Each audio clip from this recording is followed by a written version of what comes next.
بسم الله الرحمن الرحيم والصلاة والسلام على أشرف المرسلين. يلا بينا أصدقاء حوت الأفلام بنعيش مع الجزء الثاني مع فيلم الراهبة. لكن قبل ما نبدأ، لو أول مرة تشوفونا اشتركوا في القناة حالا دلوقتي واعملوا لايك للفيديو ويلا بينا. بيبدأ الجزء الثاني في مدينة تراسكون في فرنسا سنة 1956، وبنلاقي نفسنا جوه كنيسة وفيها الطفل جاك اللي كان بيساعد أبوه الكاهن. فلما جاب له جاك النبيذ وهو بيرجعه تاني، لقى الكرة بتاعته مش موجودة في مكانها، وسمع صوت غريب وفجأة ازازة النبيذ وراه اتكسرت. فخاف جاك جدا وراح على ابوه وقال له في حد في المكان، وسمعوا هما الاتنين صوت خبط جامد في المكان. فطلعوا ودخلوا قاعة الكنيسة يشوفوا في ايه، ويشوفوا حاجة فيها مية بتغلي، والمية كانت بتتبخر وبيظهر من البخار الراهبة في شكل مرعب، وفجأة بتنفخ فيه فرفعته لفوق واشعلت النيران فيه وقتلته. وبعدها بنشوف ظل الراهبة بطول مبنى الكنيسة في مشهد مرعب، وبنشوف حد ماشي شايل شنطة في ايديه. نطلع بقى من المشاهد المظلمة ديت ونروح نشوف الأخت إيرين قاعدة مع الأخت ديبرا في كنيسة تانية، وكانوا قاعدين بيتكلموا في مشكلة تخص ديبرا، وجت سيرة والدة إيرين وقالت إنها ما شافتش أمها كتير، دي يا دوبك فاكرة شكلها، وإن أبوها كان بيحكي لها عنها. وبعد كده في مشهد تاني بنشوف الراهبة الأم بتحكي لباقي الراهبات الأحداث اللي حصلت في كنيسة رومانيا، اللي هي أحداث الجزء الأول من الفيلم. واللي ما شافش الملخص بتاعه يقدر يخش على العنوان اللي هيظهر فوق حالا ويدخل يشوف. لكنها بتقول إن الكاهنة اللي كانت موجودة دخلت المصحة واتجننت، وهي ما تعرفش إن الكاهنة اللي بتحكي عنها واقفة معاهم وهي الأخت إيرين. بنرجع لكنيسة تراسكون تاني في المدينة الداخلية الملحقة بالكنيسة، وهنا بنشوف موريس اللي قام بدور عظيم في الجزء الأول، شغال في المدرسة الداخلية. وبنشوف مديرة المدرسة وهي بتكلمه وبتزعق له، بس الحقيقه هو ما عملش حاجه، لان هو ده كان اسلوبها وطريقتها في الكلام، خصوصا بعد ما مات ابنها في الكنيسه من كام سنه. وبنشوف بنت في المدرسه اسمها صوفي، ودي كانت بتحب موريس جدا وكانت صاحبته، بس كان في بنات وحشين تانية تملي بيضايقوها بالكلام وبيهزروا معاها هزار مش حلو. وفي مشهد تاني بتيجي البنت اللي بتوصل الاكل للدير وبتخبط على الباب ومفيش حد فتح لها، ولما جت تمشي فجاه الباب اتفتح لوحده، ودخلت بترص الحاجة في المطبخ، لكنها سمعت صوت غريب عبارة عن همهمات غريبة، وراحت تشوف الصوت ده. بتفتح أوضة بتلاقي موريس واقف في وضعية غريبة. بنشوف إن الراهبة ظهرت قدام موريس ودخلت جوه موريس وصرخت في وش البنت اللي جت تهرب، لكن الراهبة رجعت لها تاني وقتلتها.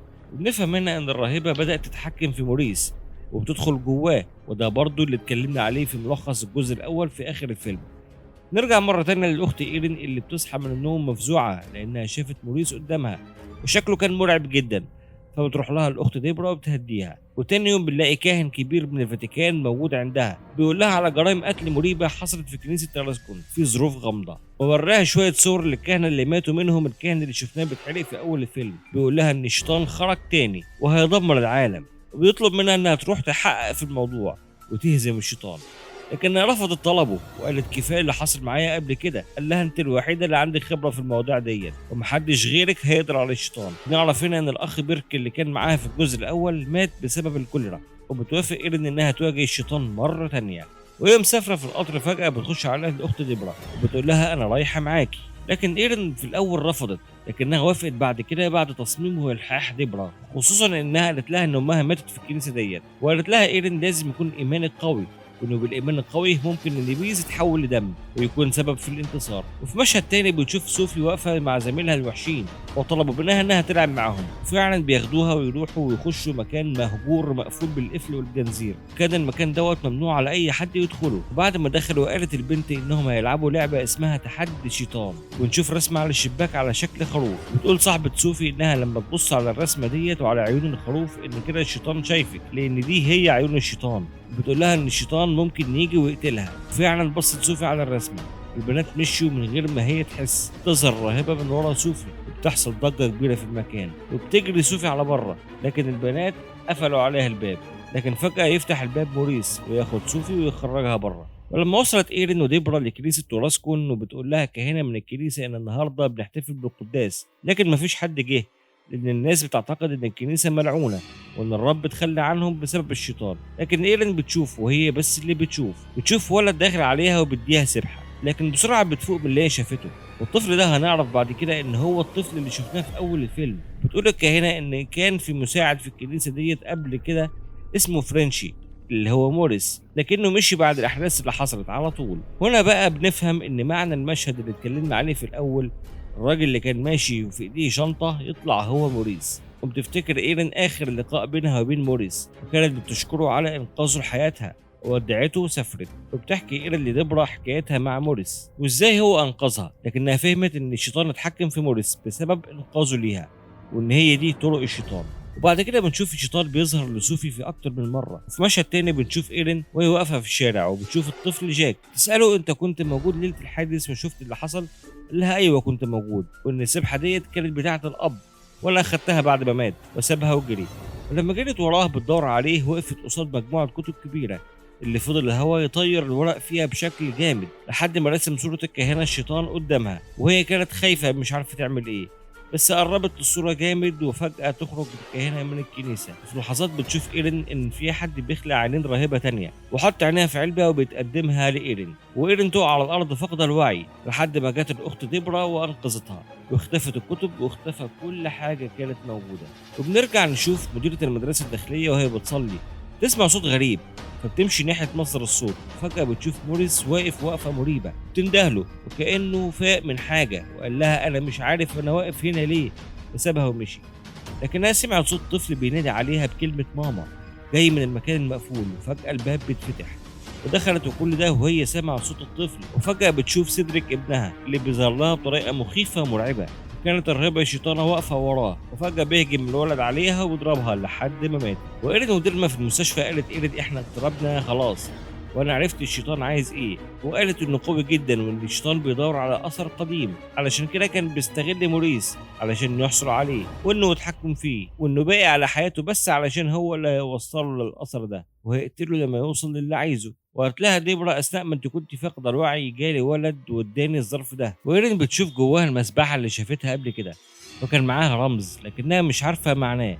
قالت لها ديرما الرمز ده انا شفته موجود في صور الضحايا. فقررت إيرين انها تروح لصديق لها بيشتغل في الارشيف الكاثوليكي هو اللي هيقول لها معنى الرمز ده ايه. بعد كده اكتشفت مدرسه في المدرسه مقتل المديره بشكل بشع، وبعدها خرجت إيرين وديرما من المستشفى بسرعه كبيره وركبوا تاكسي وراحوا على مبنى الارشيف الكاثوليكي. بتقابل صديقها وبيقول لها ان الرمز دوت شعار لاسره القديسه لوسيا، وان الشيطان بيختار ضحاياه من اللي من نسلها. وبدات تفهم ان الشيطان عايز العيون ديت، وقال لها صديقها ان لوسيا لما اتقتلت هربت عيلتها وانتشروا في كل بقاع العالم، وانهم حافظوا على سر عظيم معاهم وهو عينين القديسه لوسيا. وقعدوا يسالوا هو الشيطان عايز العلبتين دول ليه، وقال لصديق ان في نظريه بتقول ان الشيطان ده كان في الاصل ملاك، وان الرب طرده وسحب منه كل قوته وصفاته وحوله لشيطان، وبما ان الشياطين ازليين فهو عايز يرجع القوه دي ليه من تاني، وانه كان مع القديسه لوسيا وطارت سلالتها من ساعه ما ماتت. ولو الشيطان قدر يستحوذ على العينين دول مش هتقدري تتخيلي ايه اللي يحصل، هتكون قوته كبيره جدا محدش هيقدر يوقفه، وعليك انك تلاقي العينين ديت قبل ما يوصل لها الشيطان.